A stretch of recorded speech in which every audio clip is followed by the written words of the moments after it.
Lately that's on a positive edge?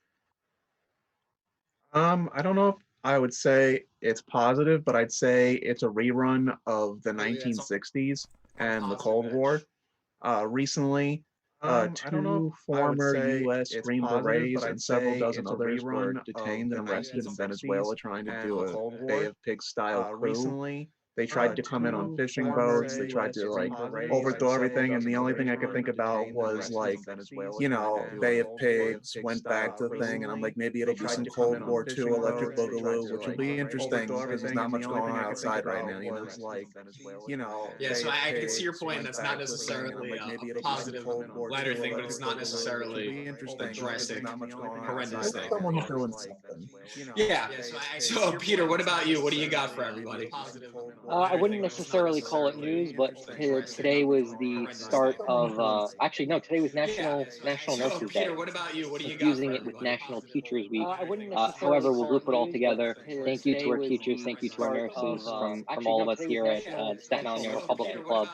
And that's pretty much it. Yes, absolutely. Thank you to all our first responders and all the essential workers that are on the front line. We actually have a nice little segment coming up later on in this particular episode where we're going to be talking about some benefits that we do believe the front line responders should be getting, and also some of the council members here in New York City.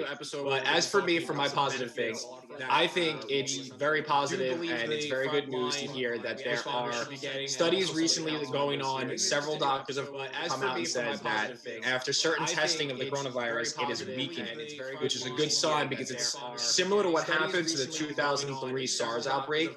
So it's weakening, and therefore, when we start going out more, if it is truly weakening, it's going to help stop with the spread of people being infected by the virus, and hopefully being able to help us go back into our original life of normalcy, not what the new normalcy is for us lately.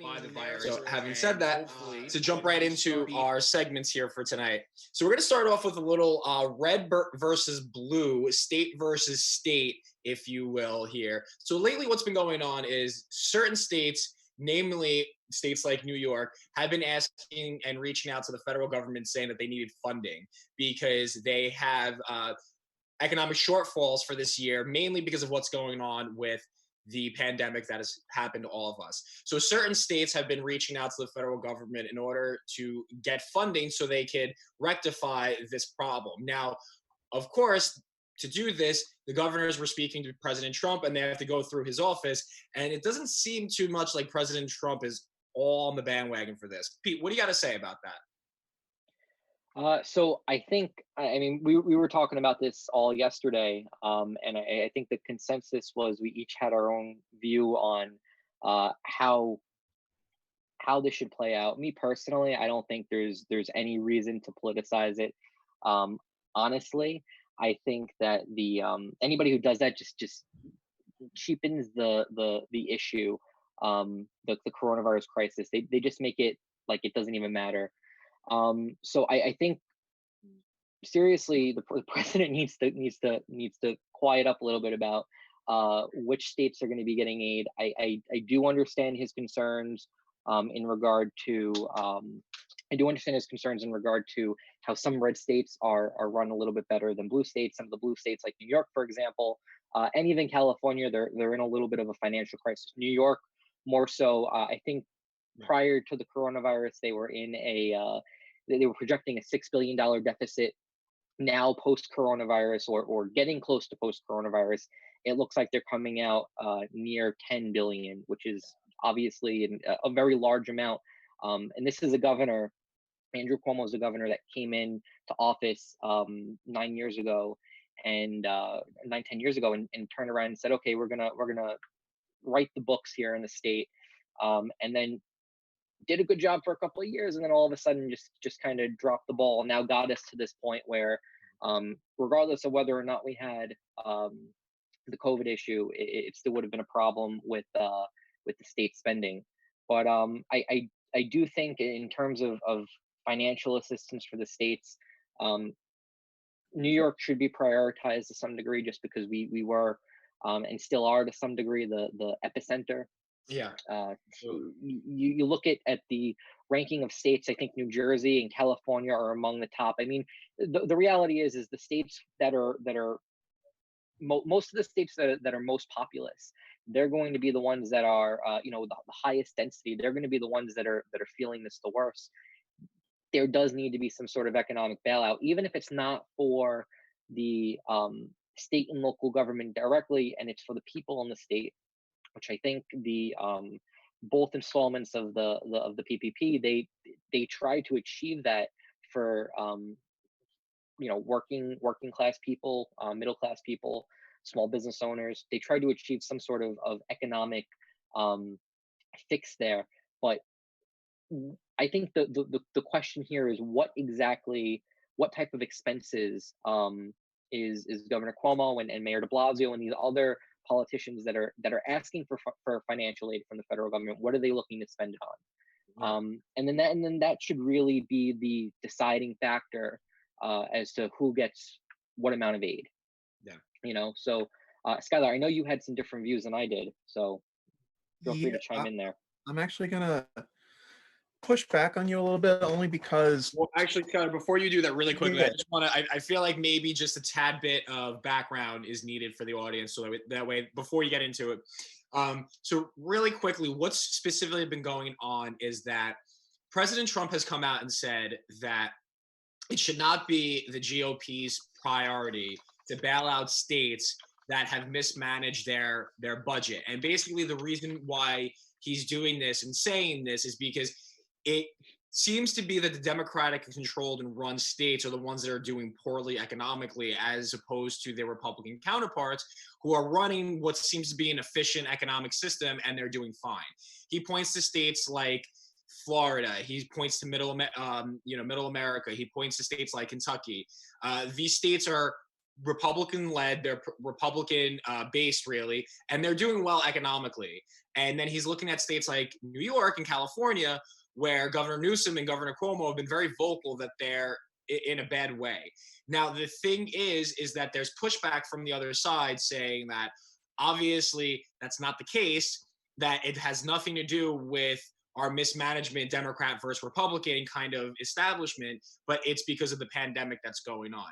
So it's kind of a hot contested thing on whether or not it's mismanagement by being a Democratic state or very good management from a Republican state. So Trump is saying that it shouldn't be the federal government's problem because Democrats basically the Democrats don't know how to run an economy. So that's that. So Skyler, what is it you were going to go into with your point?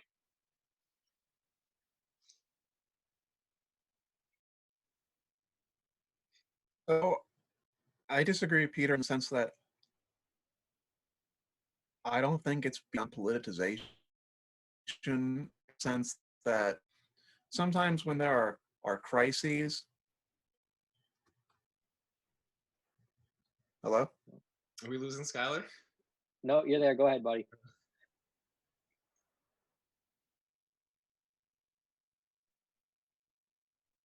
I'm here? Okay, yeah, sorry about that, y'all.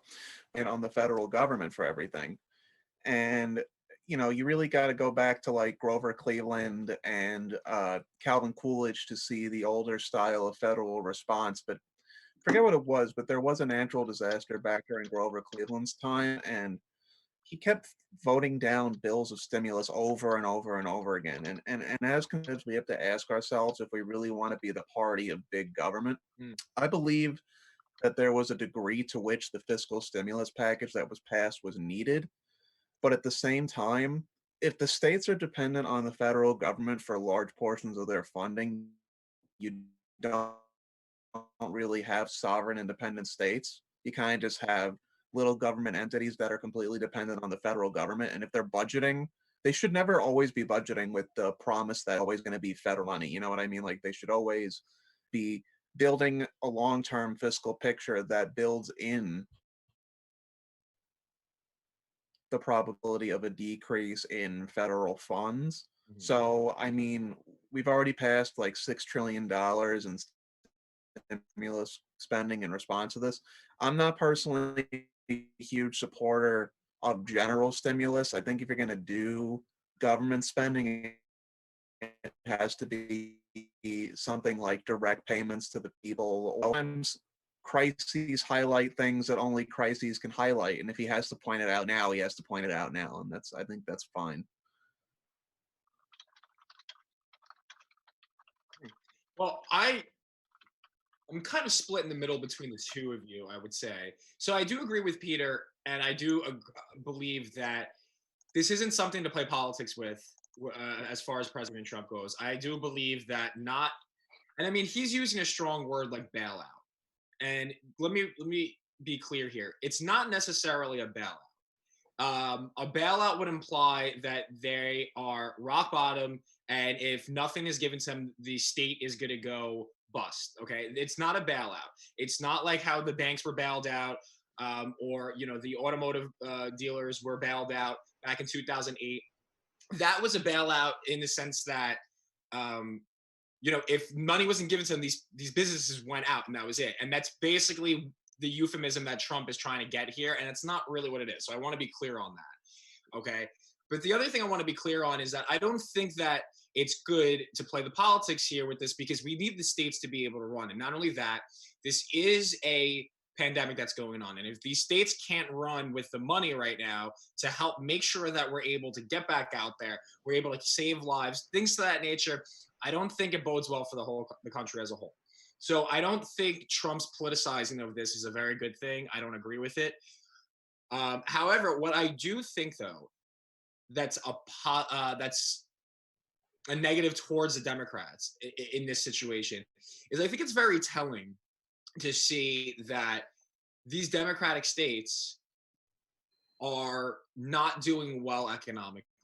And now here's the other side to the coin, right? So one thing is, and Peter touched upon this earlier, is the fact of what is it specifically that the money is being used for? What previously have they mismanaged, misbudget to make this deficit for them? What is it specifically?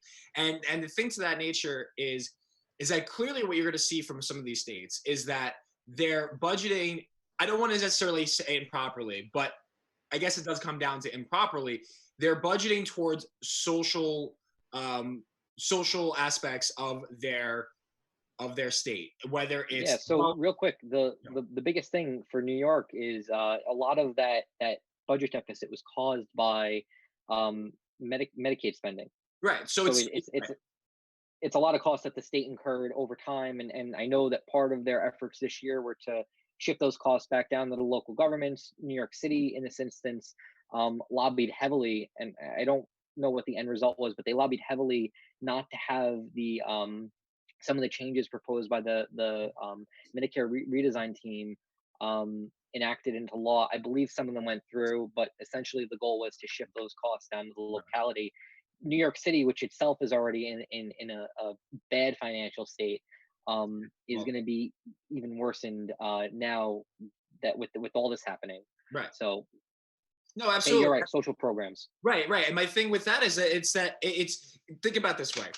It's all these social programs that the Democrats and the progressive left are calling out for that we deserve by right. And it brings back to that. And I love that Peter brought up the Medicare, Medicaid specific portion of that, because think about it this way. Think about Bernie Sanders' healthcare for all. Okay. It's not cheap it's stuff that, and we wind up paying for it ourselves as taxpayers anyways. This is not free, it's not cheap, and it doesn't fiscally work.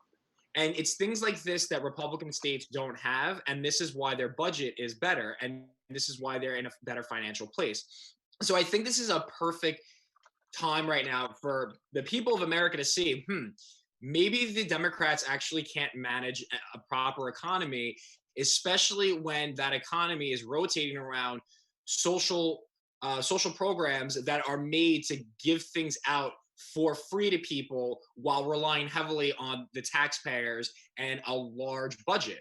I mean, take New York, for example, real quick. Take New York, for example. New York has a population of 19.1 or 19.2 million. It's literally split half downstate, half in New York City, and then the rest of it's split Long Island and all over the rest of the state. right. But a lot of it is you have all these middle class, working class people that are not that I'm not saying that people aren't paying their taxes, but that are contributing more than what they have to. And I think the biggest thing here too is you have business owners, and I'm not specifically referring to small business owners. You have business owners here in the state, people with money that are literally being run out of the state. You look at Donald Trump, for example. Granted, he was president when he did it, but at the same time, this is a guy who built his business here in New York, and now because of taxes and other fees that have been tacked on throughout the years, it makes it not it's not a good business climate, not a good tax climate. You go to states like Florida where there's essentially very little taxes to begin with. I think like one of the big points of contention is the estate tax. What happens when Right. when an individual passes away? There's a hefty tax here in New York on their whatever's left of their wealth. You go to Florida, it's virtually nothing there, if not anything. And you just see a lot of people leaving the state, and now you have all these taxpayers leaving. New York's population decline continues to go down, but you have all these people leaving, Well, look and at Amazon. I now think you have Amazon is a perfect example. more people taking from the system, like you said. It's all these social welfare programs. You have people taking, no taxpayers to pay into it, and so it becomes a. I think it's just me personally. I think it's an issue that kind of manifested through years of mismanagement. It's not something that just happened because of No, the of pandemic, or it's not something that just happened because it was going to happen. Right. We were bound to get back to this point, going on the trajectory that we were going here in New York. But Well, Pete, really quick, I want to ask before we get to our next topic for the night. I want to actually propose this question to both you and Skyler. I would love to get your intake on this. So, one thing that Governor Cuomo specifically has been saying is that these Democratic states should actually get funding from the president. His argument was that if you look at the states that are pro Democrats, they're blue leaning, versus the ones that are pro Republican and they're right leaning, they actually have the best way of subsidizing money, trickle down money from the federal government, and therefore they should get the money. So specifically, what Cuomo cites to is he says states like Massachusetts, California, New Jersey, and New York are the 4 largest giver states, meaning that they give money back to the federal government. And then the 4 largest taker states are Kentucky, Wyoming, and I'm forgetting what the other 2 were. But the point is, the top 4 are Republican states, and the top. So the top 4 for taking or receiving, are you talking about? For taking money from the federal government. So Virginia, Maryland, Kentucky, Alabama, Florida. Virginia is actually takes the most. Yeah. So his argument is that because they take the most instead of helping with the subsidization of it, so that way the federal government doesn't need to give them as much money, and the Democrat states actually wind up putting back more towards the federal government, that they are. I don't want to put words in the man's mouth, but it almost sounds like he's saying they're entitled to this. What do you think about that, Pete? Who's saying that's entitled? I'm sorry. Governor Cuomo. Oh, yeah. I mean, it's a sense of entitlement just based on I would say, honestly, it's population and also based on how much we put in. I think for years the cry has been I've heard the governor mention it before, and I've heard other governors mention it as well, that New York continues to put in the most, or my state continues to put in a lot, and what are we getting out of it? At the end of the day, I don't necessarily think that's like something that we should turn to. You know, Mitch McConnell made a comment 2 weeks ago about how states should just declare bankruptcy. Certain states should just declare bankruptcy, and I don't.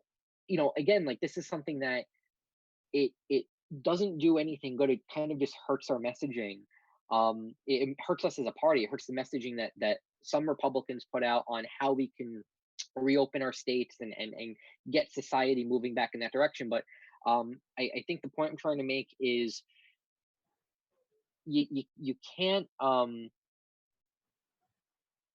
you can't constantly sit there and say I want because we give so much, when you have to look at how the internals are functioning. And if you really look, you'll see New York is being poorly mismanaged. I mean, there's just so many things. I mean, the budget deficit is one thing, but when you get into talking about the reasons why people are leaving the state, I think you look at property taxes, you look at things like the estate tax, you look at healthcare costs, you look at other things, at the associated cost of living.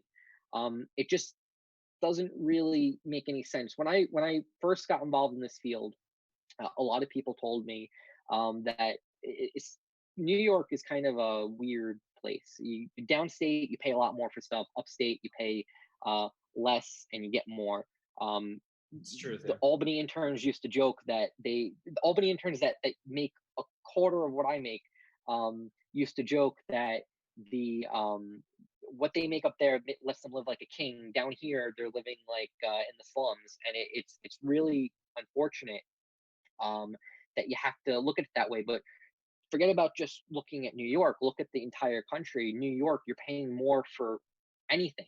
So I think a lot has to change internally before the excuse is used. Oh well, we give all this money to the federal government. Why aren't we getting any back? The state needs to be run better financially. It needs to be run better from a lot of different angles, but financially especially. So yeah, I mean, I personally think that the governor and I believe even Mayor de Blasio has used that excuse in the past. Yeah. They just need to drop it. It doesn't help. It really doesn't help.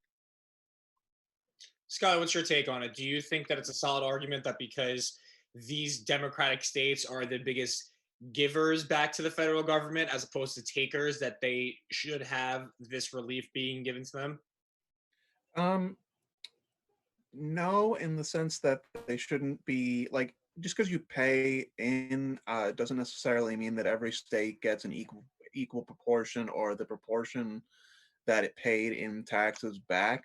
I mean, in a perfect world, it would kind of work that way, but we live in a federal system where the federal government determines the national priorities and the budget.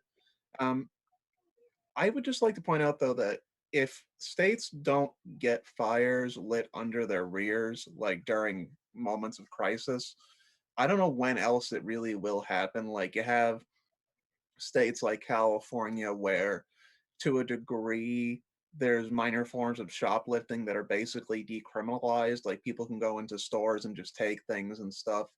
You know, there have been decades and decades of mismanagement, and if it wasn't coronavirus, it would have been something else. But at some point, the states need to realize that, in general, the national fiscal outlook for a lot of the states, even a lot of these red states, but we're saying, like, yes, like states like Texas perform economically better, but even in red dominated states, like, their GOP has to do a better job at reining in the growth of spending, because even in Texas, they're not exactly in the best shape. They do receive more money than they pay, which is really not the best, but they do have better economic indicators because of the way their taxes are. So it's a hard question, but I think that the Democratic states, even if they're stronger economic powerhouses sometimes, like with California and New York, uh, places like California and New York have also been contributing negatively fiscally to the country, especially in terms of their sanctuary state policies, which I think are more harmful than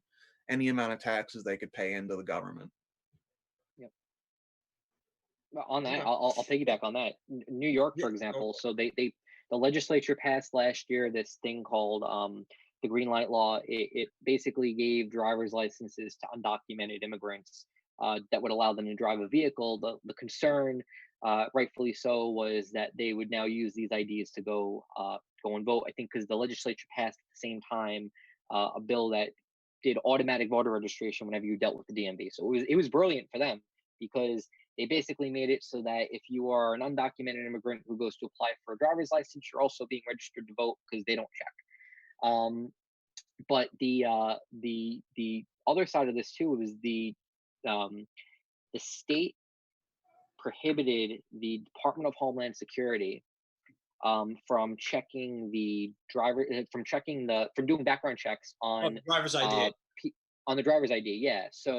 It plays into the whole sanctuary city thing. You have this big concern about MS-13 coming up, and they're taking their territory cuts on Long Island, Right. for example, where the opioid epidemic's been particularly bad. The Um, MS-13 is rampant in Long Island. Long Island, New York City. There's parts of the Hudson Valley where they're there. I mean, people don't really realize it, but they're there, and it's a shame that there's politicians out there that turn around and say, I saw some Democrat from up in the Hudson Valley, lower Hudson Valley, had said they shared a picture of an ICE agent outside of a courthouse waiting for this undocumented immigrant who had just been charged with some other crime. Um, they were like waiting to pick him up as he was coming out, because a lot of these places, like New York City, the local police don't turn over undocumented immigrants anymore to Right. the immigration enforcement agencies.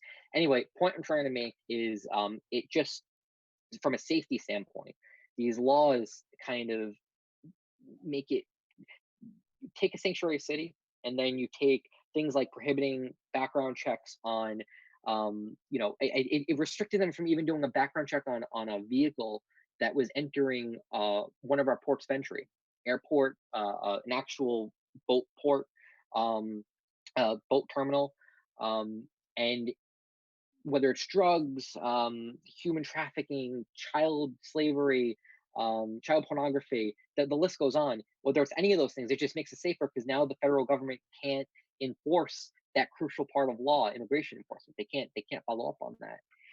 So I get where Skyler's coming from, definitely. Yeah.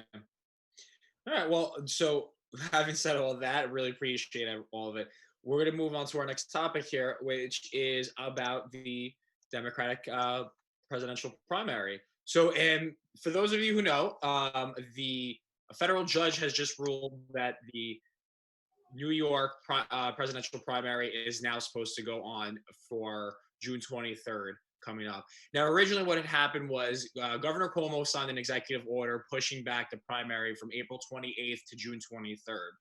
And then what happened, I would say about a week ago, was it a week or two ago, the Democrats of the State Board of Elections, they voted to strip everybody who had suspended their campaign off the ballot for the primary and to outright cancel the primary because of the coronavirus and the fact that there's no other candidates. So what happened was it was challenged in court. The court ruled in favor that you can't do this and you have to put everybody back on the ballot and you actually have to go through the primary. So Skyler, I want to start with you on this one. What do you think about the fact that now the primary has to go through? I mean, because essentially, the candidates, specifically Bernie Sanders, they suspended their campaign. They're done. And the only person left is Joe Biden. So what really is the benefit of this? And what's your thoughts on that? Well, in reality, Bernie hasn't actually dropped out. He just stopped actively campaigning for president. In 2012, Ron Paul did the same exact thing. He just said that he was going to stop actively campaigning and in each state and just fight for delegates. So Bernie never hasn't dropped out technically. He's just like not actively fighting mostly.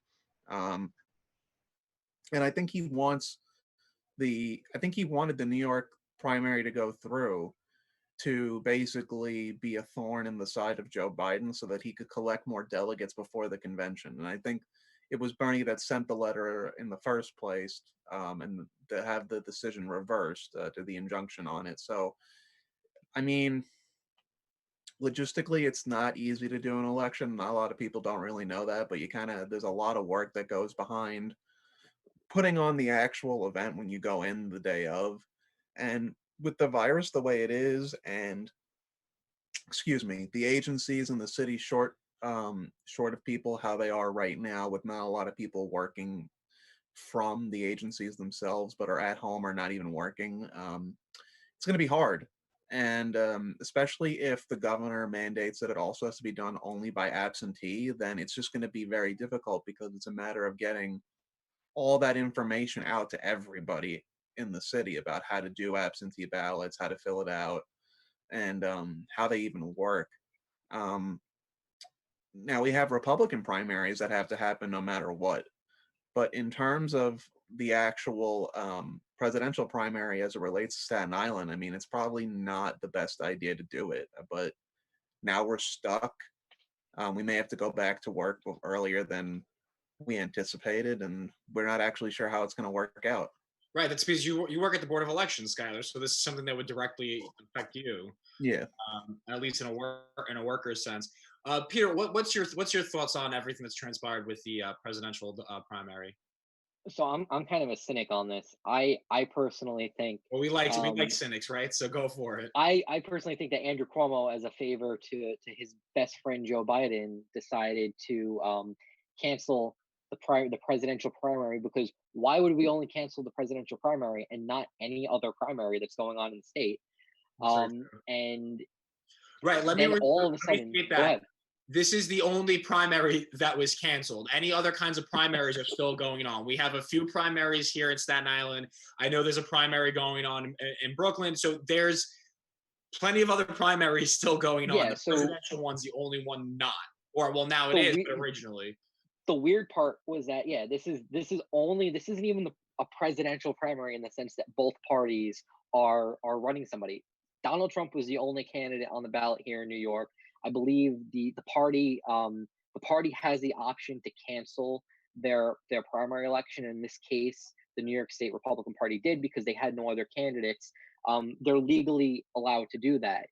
In the case of the Democrats, you didn't even have the Democratic Party turn around and say, "Hey, we're canceling it." It wasn't the Board of Elections. It was Andrew Cuomo who came out and said, "We're going to cancel the Democratic presidential primary."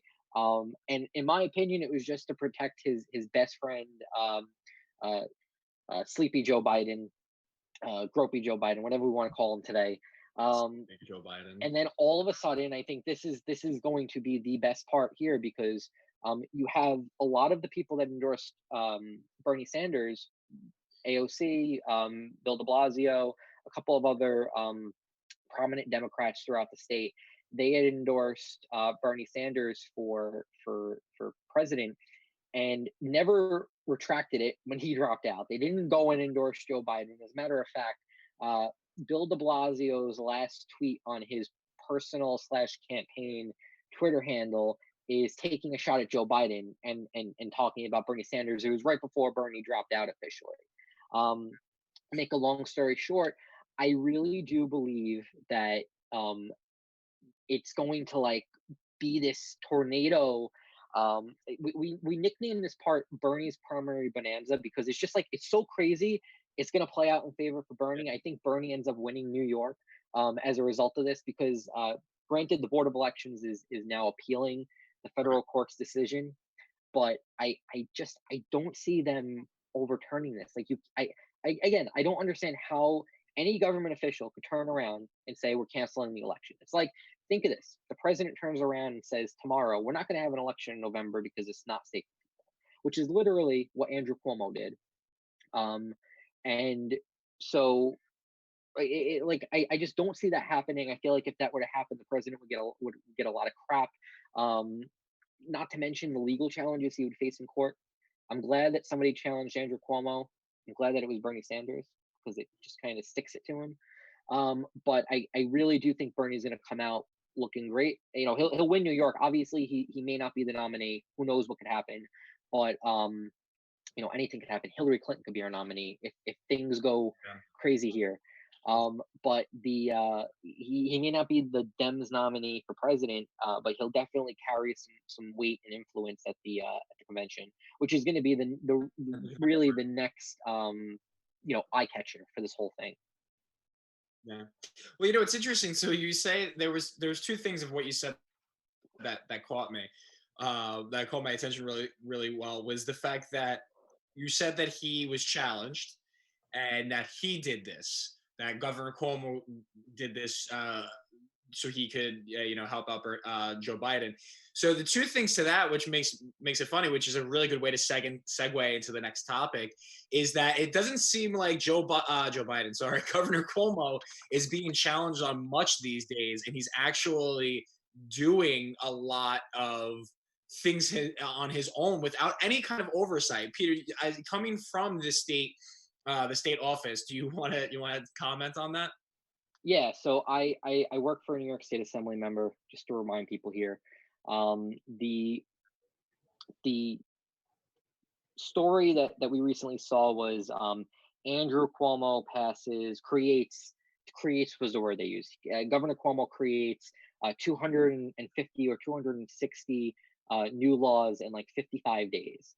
So if you kind of understand executive law a little bit, you'll understand where these powers are kind of derived from. But essentially, there's a part in the state constitution, section about executive law, that gives him the authority to, when he declares a state of emergency, to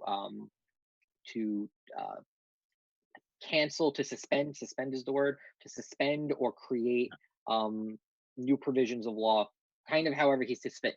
It's in a period of 30 days he's allowed to do this, to create an emergency declaration, and then legally the legislature is supposed to renew it every 30 days. I don't think the New York State legislature has done it, but I think the more alarming part here is the governor created more laws in the span of 2 months than the legislature would have created in 6 months. And it's kind of, it's like I'm looking at this from two angles. It's ridiculous that they make so much money. Now they're making so much money. They gave themselves a 100%, almost a 100% raise. They went from 70 grand to almost 130 grand. And they're still part-time legislature. And they're still part-time. They make 6 months a year. They claim that it's full-time. Granted, most of them do go back to their district during the summer, and they do a lot of good things in their community. I know Staten Island's electeds, they do a great job of both parties. I'm gonna praise both parties. They do a great job when they come back to their districts in the summer. They're connecting with their communities. They're having community affairs. They're going to events. They're going to block parties. Then you kind of weigh it now. It's like, okay, well, the legislature's been out since, I think they came in once or twice in March to vote on the budget and to pass some other things. And then jump to now, they've virtually done nothing. And not to mention a lot of the response. Granted, not going to discredit any elected official. They've all done their part in responding to the coronavirus, but you see all the messaging coming from the governor's office. The governor basically controls the situation. Mm-hmm. And we titled this part "Who is King Cuomo?" and it's a joke that upstate New Yorkers like to refer to him as Emperor Cuomo. But it really is Emperor Cuomo in a sense. How has he taken his power and kind of morphed himself into this, this I don't want to call him a dictator, but essentially a dictator that has total control over the function of the state. Yeah, I'm trying to be nice to the guy. Yeah, it basically gives him total control over the state, and it's really scary because some of the things, regardless of whether they're good or bad, I think that there needed to be some sort of approval from the legislature, and they've been absent on it. They honestly, the last thing that they voted on, separate from the budget, was the 2 weeks paid sick leave, which you can look up. There's a website for it. It's like paidsickleaveny.org or something. But it's basically 2 weeks of paid time off if you're sick or you have a family member that's sick. The governor created that. The legislature, all they had to go do was go back to vote on it and codify it, make it law, and that was it. Honestly, it didn't even matter if they did that because the governor was going to do it anyway. And I really do have concern. I think anybody that like cares about the state constitution, they should be concerned about this. You have not heard a single Democrat speak up about it. You haven't even heard the Republicans speak up again about it, because they are so few in the state, that anything they say is just going to kind of get brushed to the side on this particular topic. Right. I compare it to the situation in Michigan, where the governor there, she's being sued by Republicans in both houses of their legislature, for she failed to extend the law that declared a state of emergency there, and gave her all these extra executive powers, which I believe she had given herself when this whole thing started, and that was a controversy. But the Republicans are now suing her to get her to basically end the state of emergency, and I think that's an important thing right there. How long? I know Governor Cuomo said May 15th is when the lockdown will end. But how long until from there until we get out of this state of emergency period, so that Governor Cuomo loses his power to create all these laws, the way he has been. So yeah, I mean, that's really my only concern on that part. Right. Now, it's funny though, you talk about Skyler. Do you have anything that you want to add to that about what's been going on? I mean, because it seems pretty bad that he's virtually going unchecked here. And just for everybody who to know the specific law that Peter is referencing, Executive Law Article 2, Section 29B, and then there's several subsections to it. And a lot of what this subsection state is that basically he has the authority and power to do this, subject to the state constitution and the federal constitution and any federal statutes that are created. So basically what that means is that if the state constitution has a specific rule, law, or whatever it is, or right in there, he can't violate that and suspend it. But what he can suspend is statutes created by the legislature, any local government ordinance, rules, laws, anything to that nature. He can't overturn the state constitution or the federal constitution or the federal statutes that are enacted thereafter because of the supremacy clause, and anything that the federal government has on point, the states can't go against. So that's what Peter was referring to from before. So everything that he's suspending or created has something to do with state level stuff or city level stuff within the municipalities throughout New York State to change or stop certain laws that they've enacted already. Skyler, what was it you were going to add?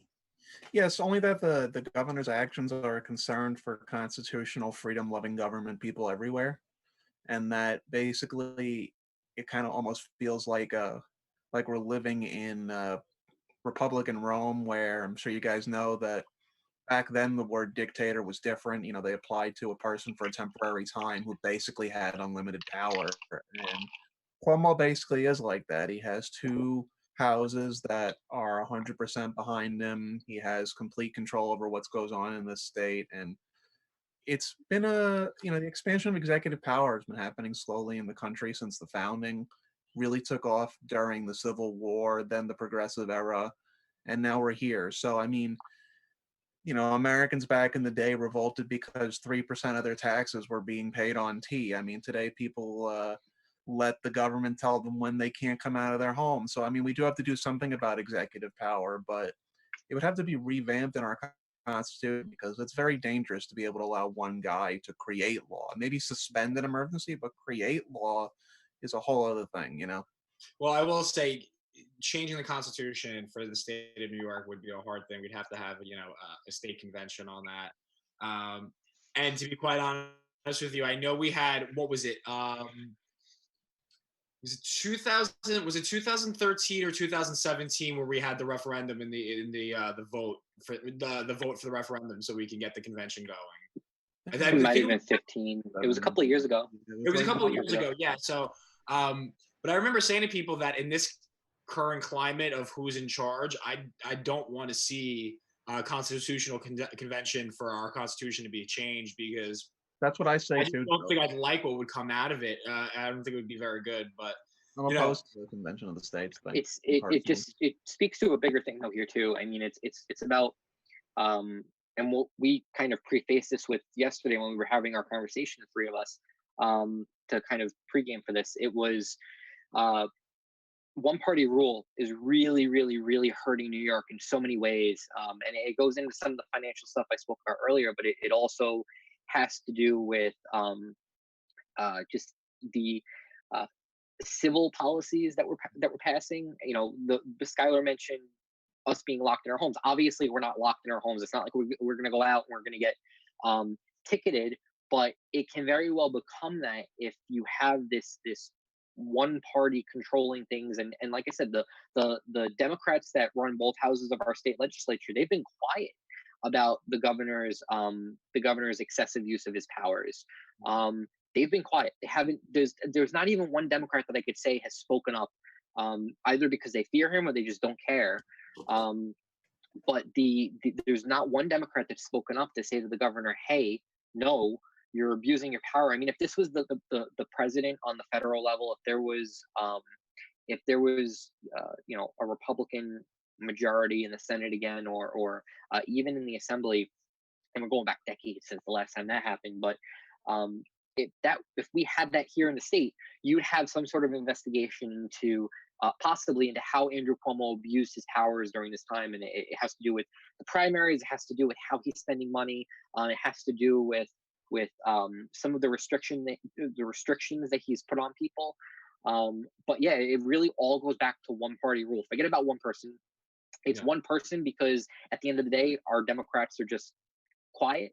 But it's really one party rule. Yeah.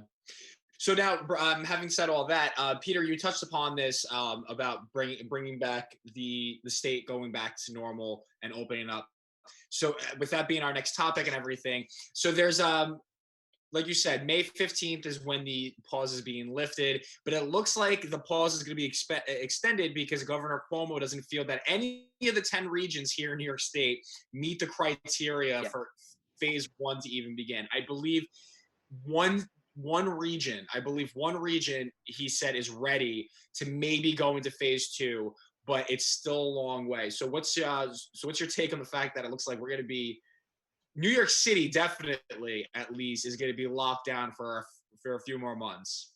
Yeah, I had somebody ask me the other day what the deal is with New York City, and I think you're right. It's going to be a couple more months. I think the big picture here for a second, the summer months are going to be tough, because how do you know, are we going to let people get back into a complacent state where they kind of get back into their normal routines throughout the summer, and then come September it's that hard, no, you can't go to all these places, you can't go to large crowds, you have to wear a mask all the time?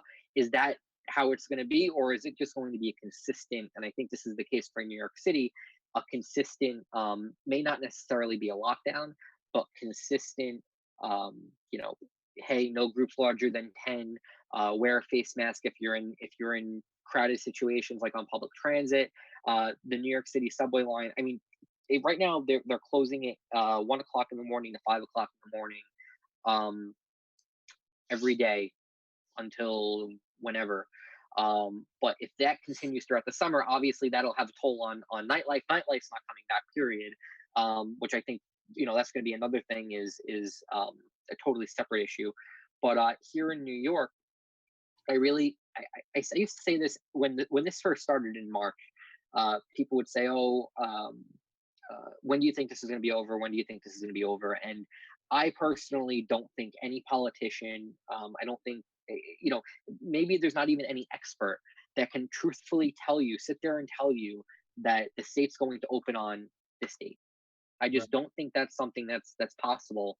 I think they're lying to you if they tell you a date, and maybe not intentionally, but they're lying to you because nobody honestly knows. And today was evident because just the other day, the governor says, "Yeah, we're gonna lift the lockdown on the 15th," although there may be parts of the state that, that would be ready to go, that would need to stay under some sort of lockdown longer. Today, all of a sudden, it looks like now we went from being happy with the numbers. Now we're not happy with the numbers. The Right. rate at which things are changing. Granted, I know some of the rates are fluctuating. It looks like the number of daily deaths is kind of plateauing now, which is a little concerning.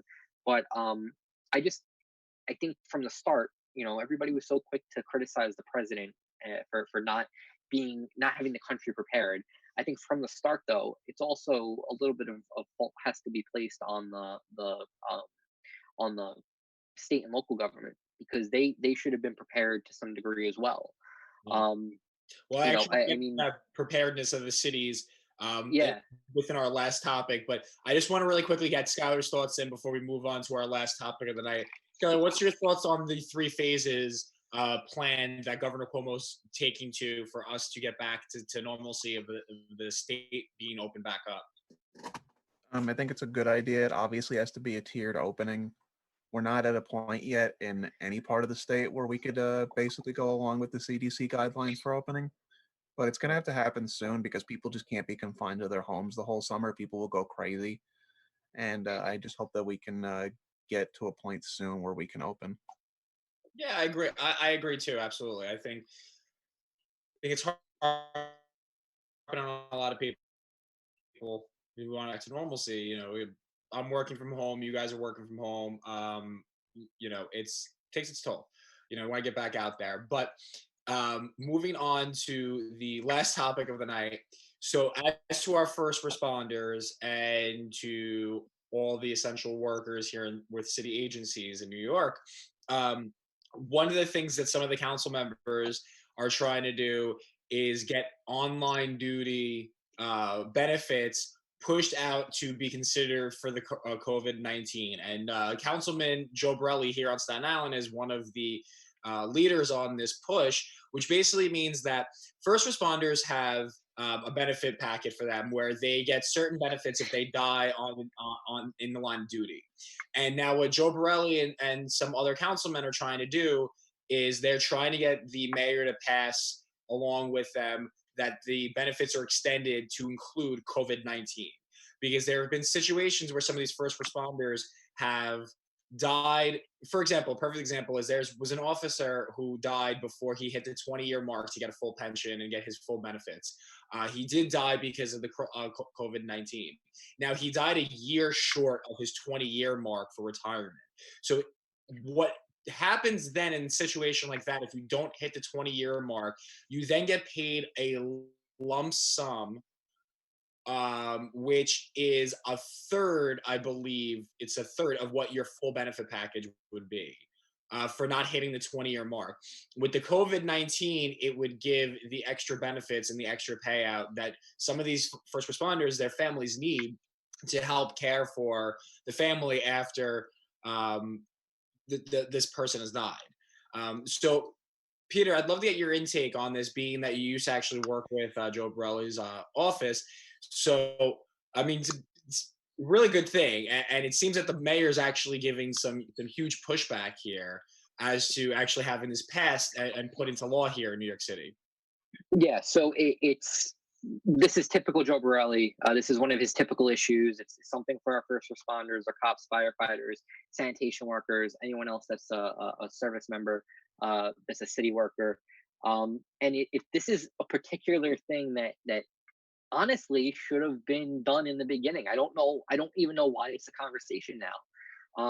The mayor's office is saying, the mayor has said it in his public press briefings, and then the mayor's office testified today at a city council finance hearing,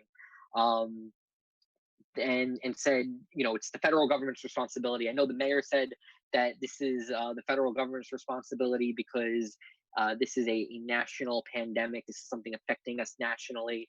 The mayor's office said today that it's because of the federal government's mismanagement. It's their fault. Absolutely no reason to turn and point a finger. I think this is something that's simple. Borelli actually highlighted the fact that payouts on their line of duty death benefits would have been a fraction of what their salary was through the rest of the year. So, and we're not even talking about giving them the rest of the salary for the year if they die. It's giving them a fraction of their salary for, you know, for dying in the line of duty. Really, really could help their families pay for their funeral costs, and even cover some other expenses that maybe they hadn't really factored in having as a result of the death of their family member. I personally think this is. Up. Go ahead. Peter, you brought this up perfectly. I might have misspoke, but what I was talking to you about the third of their salary, that's what the line of duty benefits would be. It would be if you don't hit the 20-year mark for retirement to get your full benefit packet, then the line of duty payout would be a third of your salary to make up for the difference. And well, I don't think it would necessarily make up for the full difference, but it would make up for something. So I just want to thank. Still, it's a drop in the bucket. I mean, this is something that the city can easily cover.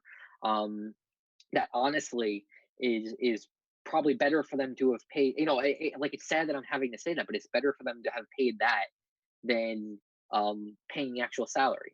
But I mean, this is just evidence of how the city is all of a sudden sticking their finger up at our city's union workers. I mean, cops, firefighters, sanitation workers, they're all doing an incredible job in their own right. Are a lot, like, I was thinking about this the other day. A lot of our frontline workers are union members, whether they work in a hospital as a nurse, they're a school teacher, they're a cop, a firefighter, sanitation worker, even some of the supermarket employees, they're union members. I know ShopRite, their members or their employees are union members. So really, union members are, and this is kind of weird as a Republican to say, but union members are really driving the comeback, so to speak.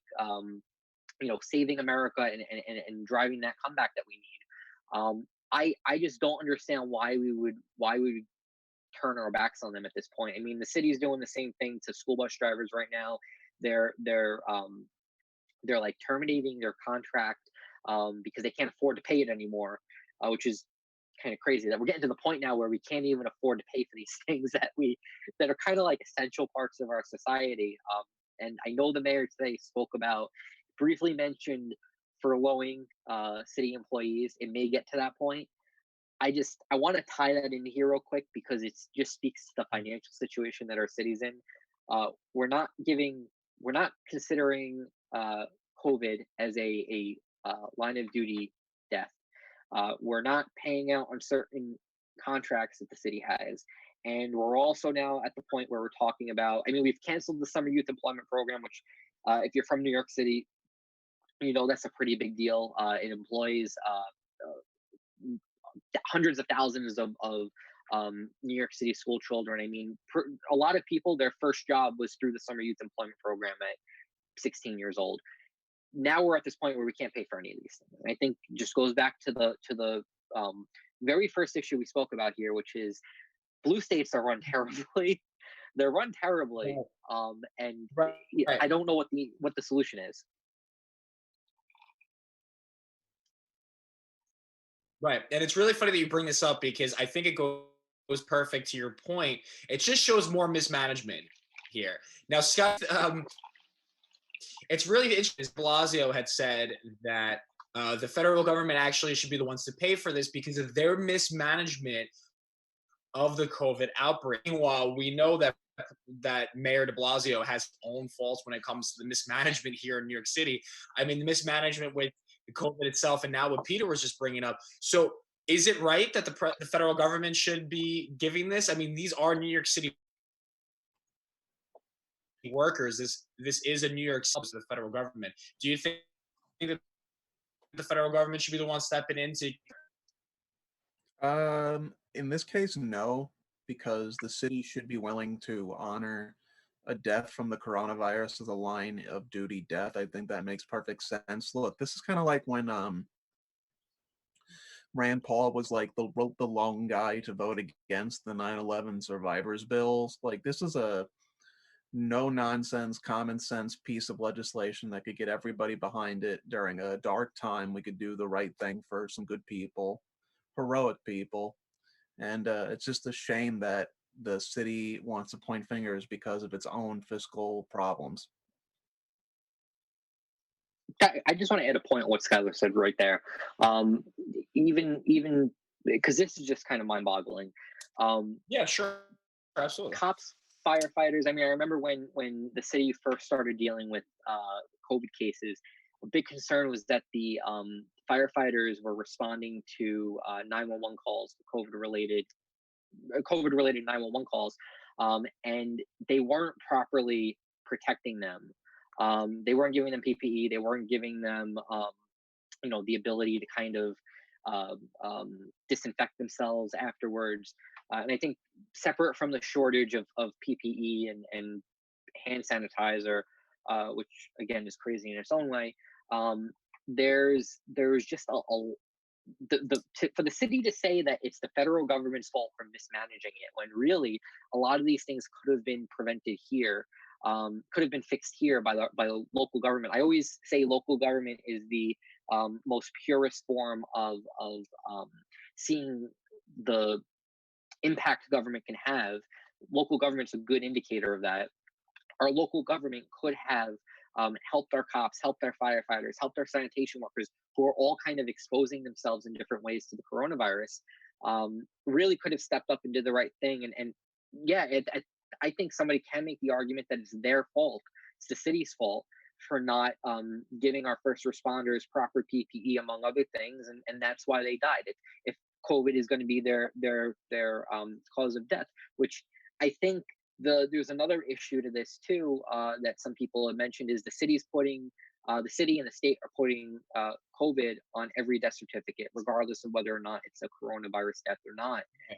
And that's something that's a little alarming, because what happens when we get to the point of establishing the COVID victims fund, where we're gonna have to make payouts to all these people. It's kind of pigeonholing ourselves to a much worse financial situation. I mean, there's only so much money we could pay out. So I mean, again, I think this is a expense. I agree with Skyler. This is an expense that the city needs to pay for. There's no reason for the federal government to have to cover it. And I think them claiming that it's the federal government's fault for mismanaging it is kind of the pot calling the kettle black here. Absolutely. This mayor is no stranger to the fact of mismanagement. I mean, it wasn't too long ago that he was pushing and cheering for the parade to go because COVID is not going to affect us, and we are by far the most prepared area. I mean, that didn't age too well, those comments. No. But, having said that, now he's crying for his financial woes and the fact that the federal government's the one that actually was the mismanagement here. But that looks like it does it for our time for tonight. Thank you guys for joining us. Be ready to be back next Wednesday, 8 o'clock with Skyler, Peter, and myself. Have a good night, everybody, and thanks for joining us.